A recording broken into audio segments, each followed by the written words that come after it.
Welcome back, everyone. We're here with Tristan Tucker again. It's been about a year since our last visit. Yeah, it goes quick. Yeah, so thank you for having us. This time, Yes is not here. He was so sad that he couldn't be here. But I brought my horse this time. Last time we were here with Antares, we had an amazing session. And this is my new boy. He's a Piri Stallion. He's 6 years old. And I thought it would be a great opportunity, selfishly, to come to you because not only would it be great content, but also because since I bought him, I've had him a couple of months now. I think he hasn't really seen much of the world. So he's still pretty new to even being in indoors. He had never been in a fully closed indoor until I bought him. So the first ride was interesting. Yeah. But I still do have challenges with him getting used to and finding confidence with new things. So if at home we have something new in the indoor arena or in the outdoor arena, he is quite spooky. Yeah. And he generally, I think, also misses that confidence that some of my other horses have. Yeah. So I thought it would be great to kind of come here today and see if we could get a couple of tools and kind of understand how I can support him a little bit better when he has that kind of misunderstanding with his surroundings. Yeah. Because I think a lot of the time it can easily go to frustration. I think a lot of people at home can kind of relate with that. You're like, what is it? It's just a bench. You've seen it for a week. Yeah. But of course, frustration never really helps. No.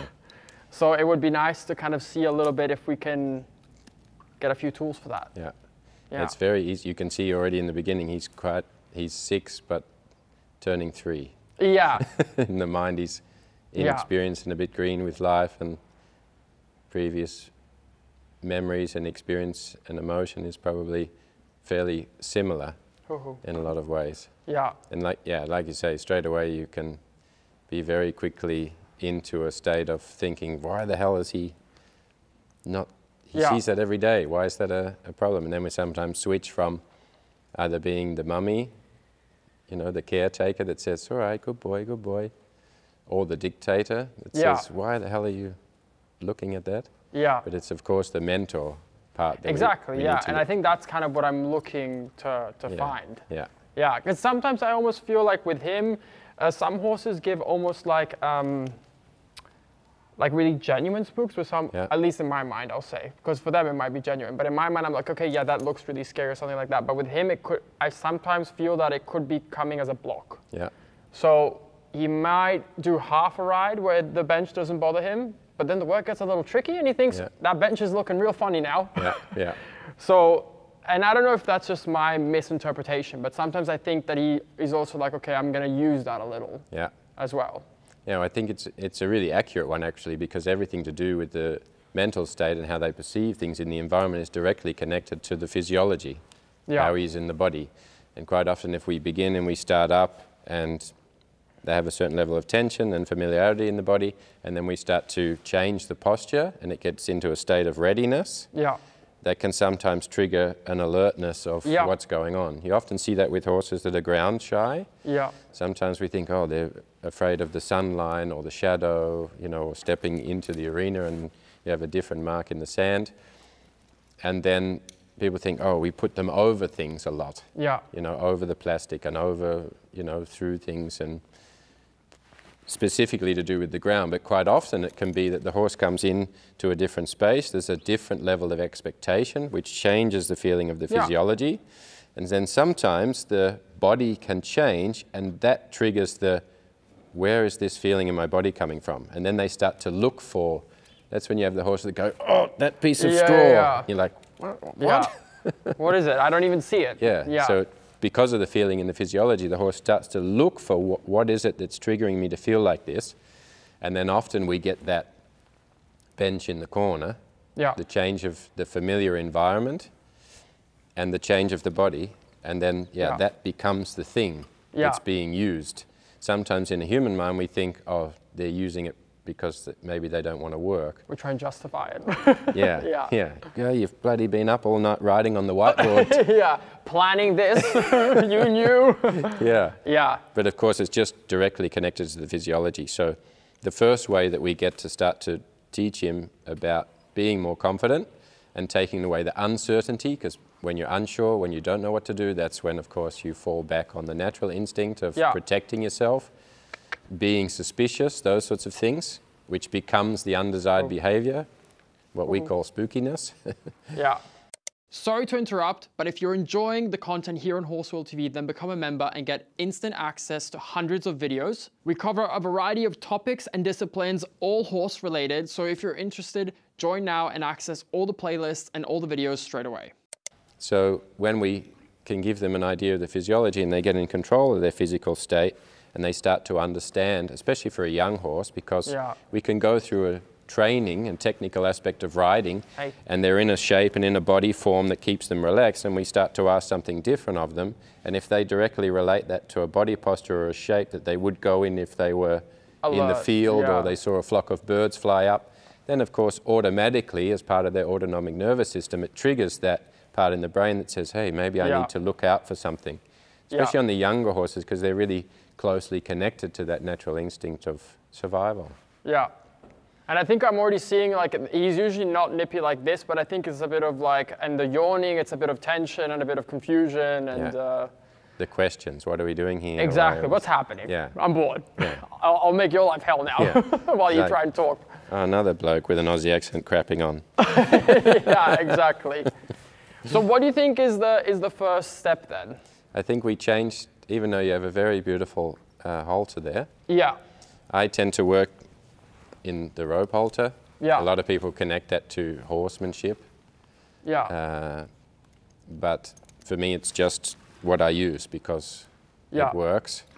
And it's basically because it's light and it gives direct influence of where we want him to think and where we want him to go. Yeah. And when he's doing the right thing and we take the pressure off, he barely feels that it's there. Yeah. Also, my lead is directly connected to the head. Yeah. So you are not having the clip moving and him not feeling anything. Yeah. So we're having a more direct line of communication with him. And these are your own TRT head collars? Yeah, I used to sit in the sweatshop and this one I still did make myself. Oh, this one you made yourself? Yeah, I got the green and gold, you know, just so we feel, don't forget where we're from. Yeah, okay, well, he's getting the official one. He's got a lot to live up to then. Yeah, so let's put this on. But I can pop this off then. He should be pretty easy, even though he's getting a little frustrated. So he shouldn't go anywhere, I see now. Boy, oh, look at that. Good boy. So when we start, normally I would, if they're standing quiet, I would begin with some kind of awareness in the body, that he's understanding how he's feeling.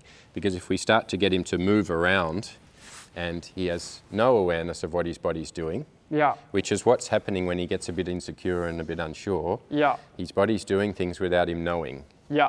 And then that's affecting how he feels and how he thinks about the situation. But because he's also not aware of the space between us, where he's invading it. Yeah, where he is within the space and where he is in relation to us, I think it's important that we can deal with that part first. So if I move and he starts to move a little bit around, we just see where his attention is. Where is the mindset? Is it going towards the other horses? Is he mentally and then physically taking himself somewhere else? Does he want to be with Daddy? Is he interested with the good-looking people behind the camera? What is sort of the thought pattern? And then I start to feel, okay, which is the part that's leading him away? For him, he's not picking up speed from the hind leg. If he was doing that, I would start to redirect from the back end. He's tending to, not in a drastic way, but he starts to put the nose down and the head, you see the head starts to go away. So when he's out there, I start to redirect. So I just create a little bit of energy in this space, and when he moves the foot back to here, I let him rest again. So he has an awareness of where he is within the space, and he feels when his body and his mind's taking him somewhere else. We ask a question here, he brings himself back to this position, we let him feel the rest. So he's always looking for that position of comfort. Yeah, I understand. And then if I start to move again, we want to relieve him of all those thoughts you are starting to feel, like where are we, why are we here, what are we doing?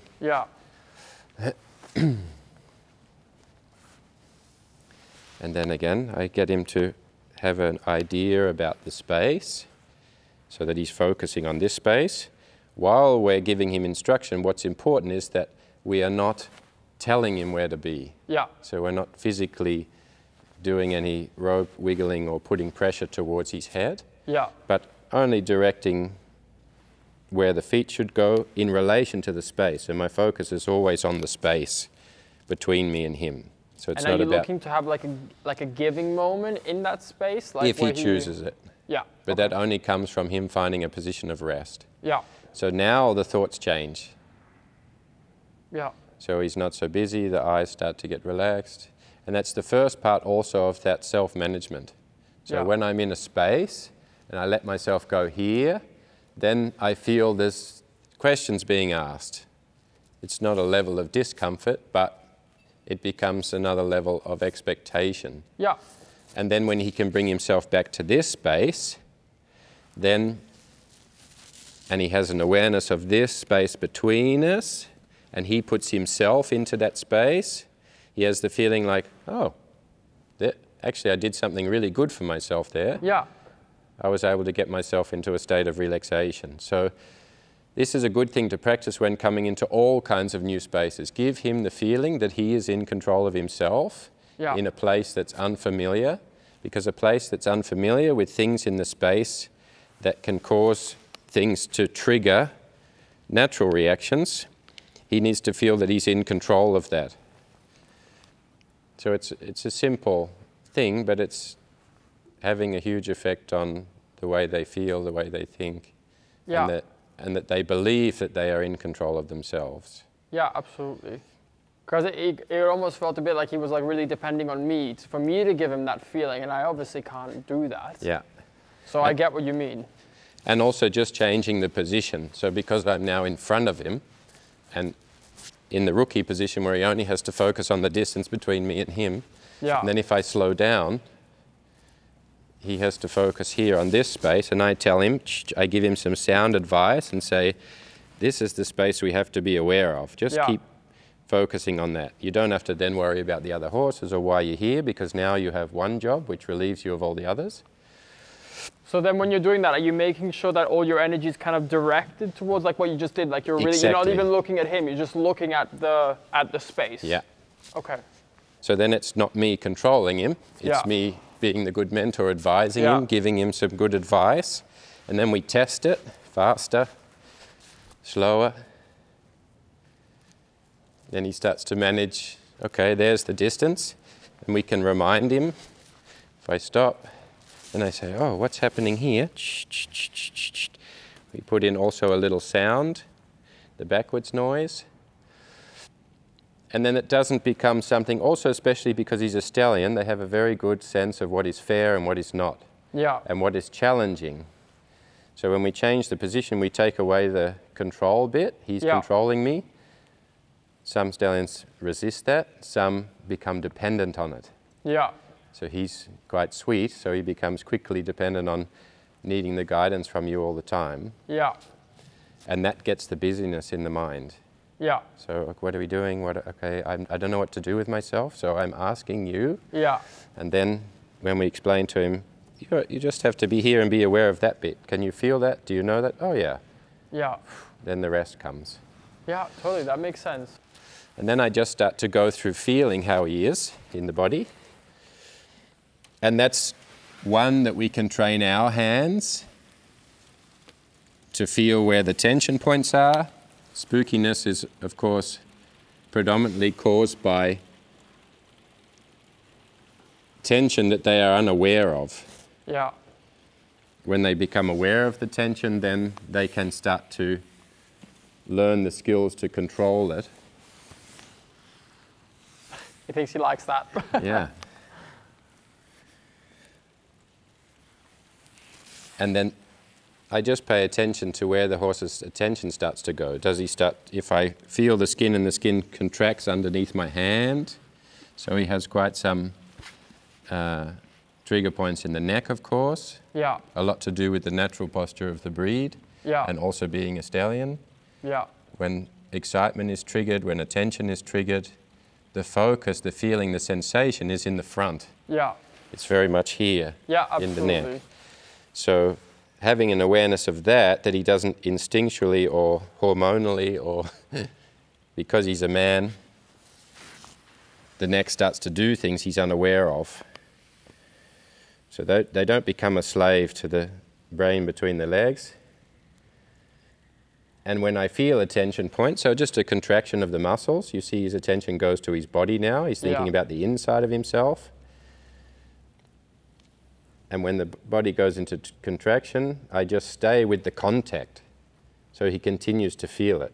I don't have any intent. I'm not saying, oh, relax, relax, or good boy, or that's what you should do. I try not to initiate any more thought, only the awareness. Yeah. And here where it starts to relax, then I go away. Because these are the things, the parts of his body I want him to be thinking about when we start to present him with environmental elements. It's interesting how much work should even be done before you start to present those things. Yeah, because of course we want to install the answer before we ask the question. Yeah. Otherwise we're giving a question and then we hope that he can guess. Yeah. So here a lot in the pole. So mostly if he's going to look at the bench in the corner or the familiar things at home, the trigger will be here. Yeah. So if he's walking on a long rein and he's low in the neck and relaxed, he's not necessarily going to have that same reaction. And people might think, well, that's pretty obvious, but it's directly connected to what he feels here. Yeah. And then you see already, just with the contact there, then there's a little tension coming in. Yeah. And I then don't tell him off. I'm not taking the rope out or telling him not to bite. I just want him to keep thinking about this point. The symptom of the biting and the starting to get busy in the mind is the tension. Yeah. Yeah. And it's the result of the cause, and that's the not controlling this part of his body. So then I go again slowly, and I feel here a little bit again the knot, and I stay with the knot, and that he starts to come with the focus to the inside of his body, and then he can feel the tension. And the great thing about horses is they always will seek the position of comfort, because the single one most important thing to them is survival, and through that they are always seeking that comfort. Yeah. So if we can show them that the physical action they take, the decision, the choice that they make when they feel something in the body is going to determine how they feel. Yeah. And if he can learn that, then, boy, for the 23 hours he's not with you, he's going to be working on that. Yeah. So that it's not every day you come out and you think, oh, again, he's like looking at those things. So those parts are important, and not to do it too long. You know, plant the seed, start it, an introduction to thinking about the inside of your body. When you're starting meditation, yoga, you don't do 6 hours until you become a master. No, you have an introduction. Yeah. You begin to think about practicing it. Boy. And then from there you can start to grow and develop the benefits of that. So then we just start to see the order of movement, which is important. So the pattern, the conversation in the body, because that's also going to determine if he has the ability to let the energy out of the body. Yeah. So a horse that becomes unsure, insecure, has uncertainties, shows signs of being spooky, is generally not able to manage the internal energy. Yeah. The most important part about it is to let the energy out of the body. And so when we start to move and ask him to move, the general direction, the flow of energy that travels through his body is forward. Yeah. And everything is put a little bit up into the neck. So it's important that he finds out that he can let the energy out through the point of the shoulder before it gets up into the neck. Yeah. Otherwise, just the way he walks, even when he's in the paddock or the field, is going to be generating too much focus here in the body. Yeah. And if he can focus on allowing the energy out through a point of the body before it starts to travel there, then it's more evenly distributed and you get a development of the neck that is one without tension. So you are not getting a restriction in the capacity of the horse, and you're also getting a connection of energy through the whole body. So you're not having a horse with a lot of front leg and a big neck with no hind leg and no back. Yeah. Everything starts to connect a little bit, that he gets in balance and he starts to have a good conversation through the body. And in the beginning, again, it's just showing him the possibilities. So normally when he starts to move, he's only thinking that the energy can go there. Yeah. And it's not radical. It's not when we move him, he's leaping and jumping in the air. But we have to see where the conversation and where the direction of energy goes in his body. Yeah. And when he can have control of that, it doesn't start to go into places that makes him suspicious. So this is just a simple move we call in the online training of moving the front legs at a distance. So now he's, instead of moving forward and across, we are teaching him to go behind and across. And what that's teaching him is stability and being able to carry on left hind when we move right front. And he's able to let the energy out through the point of the right shoulder. And this is exactly what we need when he comes to the point and he sees the bench. The energy has stopped going through the legs and it's going everything up into the neck. Yeah. And that puts the front legs in the ground, and functionally that gives us the stop. Yeah. So that move has to be then not a pushing forward, because that's going to get more leaning back. Yeah. We need this control where he can go there. And then the body says, oh yes, I can walk forward. Yeah. So then that opening. Yeah. Yeah. So then, as you talked about earlier, how can I help to support him in those situations? This will be your move. Yeah. So when the horse is not going there, you're not going to be thinking about the driving aid, you're going to be thinking about the opening the front. I understand. So being able to move laterally the front end, the point of the shoulder. And what happens then is he's going to go here in the body. Yeah. Always. So you're opening up that space from this to, oh, this. Yeah. The body says, yes, you can go there. Yeah. And naturally, of course, in these very elegant breeds, the natural direction of energy is very up and down. So the way that energy finds difficult to travel is laterally through the body. Yeah. So if we can teach them this from the beginning, half passes are better, the connection in the flying changes is better, you're getting the whole body within the conversation and not parts of it. Yeah. Something that moves up and down starts to get segmented. We get a neck, we get a head, we get a shoulder, we get a leg, and it's all moving individually in parts. So to get that connection is to be able to create lateral movement. Good boy. So redirection, very good.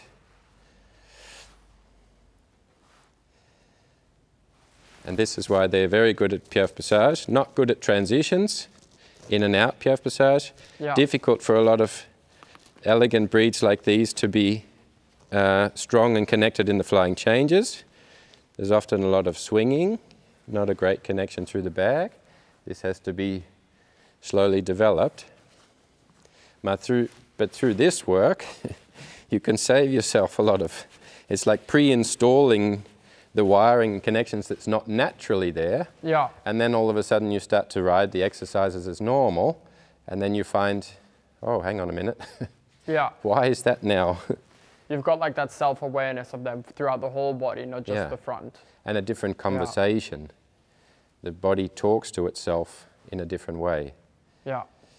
So the movement of the front leg is here, very important. And for him, for me, it's very much about that front end. We can go into the connection of the hind leg and where he's delivering the energy from, and that it goes diagonally left hind to right front in pairs. So when he turns, he's making this shape and not this shape in the body.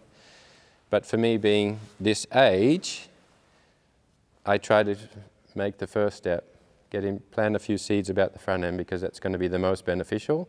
And when we ask questions further down the track of him to make connection through the diagonal pairs, that will also go more easy. Yeah. And the conversation is different through the front end.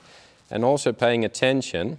It seems like we haven't done a lot, but already the brain starts to change with the new software. And it's important then to not go on and on and on and on, because then it just goes in one and out the other. Yeah. So this is kind of the first step in giving awareness. It's about giving awareness to the body itself, having that realization of what is where and how does it feel, and then the conversation and the movement of the pattern through the body. And for him, it's very much about the front end. And if you did only these two exercises, the feeling and the redirection of the front legs, and also maybe the leading exercise, because that's about this. Sometimes he's looking past us and not in this area, not where he's going, but he's looking, oh, there's the bench, you know? Yeah.